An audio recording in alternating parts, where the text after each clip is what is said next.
I have never in my lifetime, throughout doing all this content, seen a moment like this occur where a story will go viral and everybody hears the story, hears what these people are saying, and nobody believes it. Usually, when you have a story about somebody being kidnapped, you have people who believe it 100%, and then you have people like me who are skeptical because we've been burned and traumatized before by something like this. And I just didn't see it this time. Now, if you don't know, there was a woman who claimed that she took her child out and she got punched in the eye and she passed out, and then when she woke back up, the child was gone.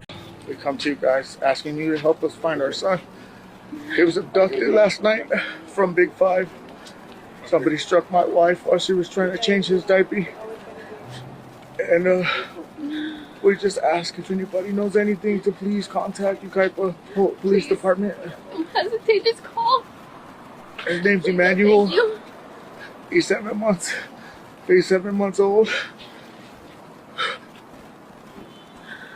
Have you been notified of any information yet by the authorities? No, we have not. They haven't told us nothing. They said they don't have any major updates. Do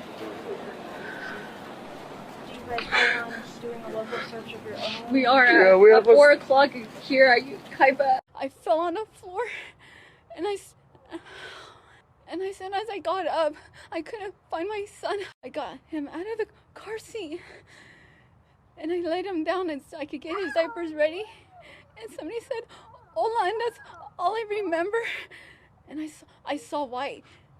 And a hearing sound, I fell on the floor and I said as I got up, I couldn't find my son. I checked around my truck and I ran into Big Five and I asked the lady if she saw a baby or someone with a baby. She said no. It was a happy boy. He smiled. Whoever took our son, please give him back. The search for this 7-month-old baby boy continues. Police and the family desperate to find out where he is. And everybody heard that story and felt bad, but also went, something doesn't pass the smell test. You sound like a concerned mother, but something doesn't really feel right here. And as the days went by, we started to see the story kind of go in different directions. She's no longer cooperating with the police. The family has a history of abuse towards children. Then the mother and the husband, the father, got arrested. And then after that, the mother's in jail saying, my son actually got kidnapped and how dare you people, blah, blah, blah. And while she's doing that interview, the husband is being led by police trying to figure out where he buried the body. So it's like, somebody did something to this child and they also got charged with murder. And today, the father admitted to killing the child and dumping him in a trash can. So, we're reaching layers in this world where it's just a little bit too concerning to even have children on this earth. Emmanuel Harrell's father was tricked into admitting that he killed the 7-month-old and dumped his body in a trash can, according to a new report. As authorities say, the baby died after enduring lengthy abuse by his parents. Investigators used an undercover inmate to goad Jake Harrell into admitting to the grisly crime. Meanwhile, authorities said that they can prove Emmanuel died after a long period of physical abuse at the hands of Harrell and his wife Rebecca at their home in the Riverside County, California. We believe the baby. Look at this baby. Look. Why? For what?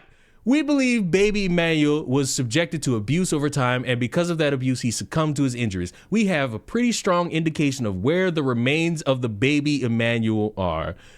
Jake Harrell's wife, Rebecca, initially told the cops a strange man had hit her on the head and snatched the kid while she was changing his diaper outside of a sporting goods store in San Bernardino, which, if that was the case, wouldn't it be something that you could go into the sporting goods store or even the general area and be like, show me all the cameras?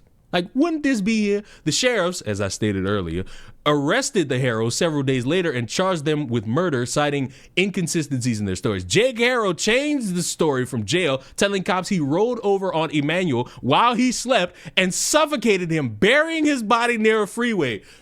Please, no. I don't have a stomach for this. Like I already like gotta see too much in this world.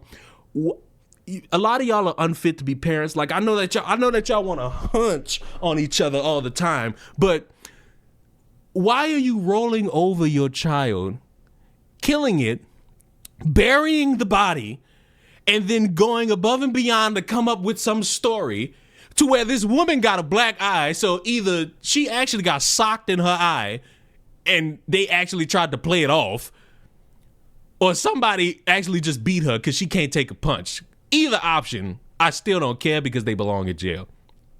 The freeway story may explain why Jake Harrell was seen with investigators in a remote field on Moreno Valley. We have some ideas in terms of where we're going to look, and we're going to continue to investigate. Heston pointed to a 2023 child abuse conviction against Harrell. These people deserve to be in jail. Like, no matter how you slice it, no matter how you pinpoint it, these people deserve to be in jail. You have a history of abuse. You have a history of not treating children the best. You kill a child and you hide the body, and then you try to create this fictitious story about the world being against you and kidnapping your child. Fuck you.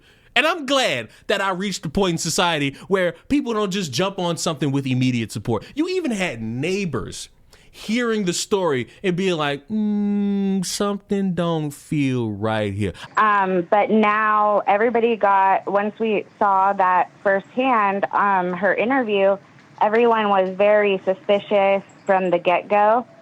And it wasn't adding up. I personally saw the mother, Rebecca, at the day of they were hosting a search party.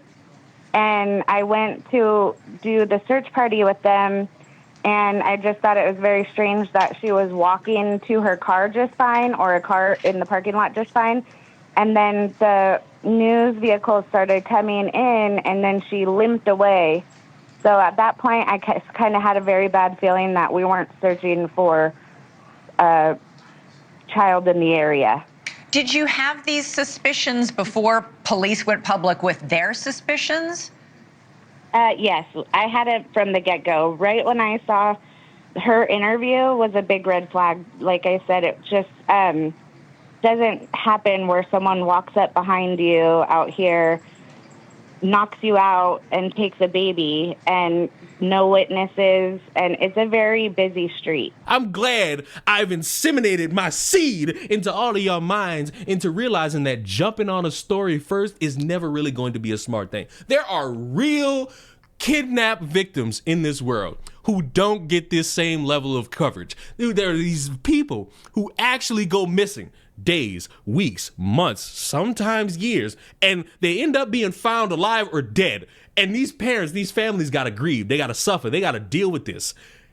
And it seemed like every story that go viral is always some bullshit. And I never liked that, because even when you got people who will masturbate into the sewers with Cheez-Its, who will sit there and have people believe that they got kidnapped off the side of the freeway, and you'll have people who defend that, even probably still to this day, their convenient excuse is always, oh, well, you draw too much attention to this. There's real victims. All right, then, make the real stories go viral. Turn on y'all fucking Amber Alerts. That way we could actually pay more attention to this shit instead of just sitting back and just, oh, well, hopefully somebody find them.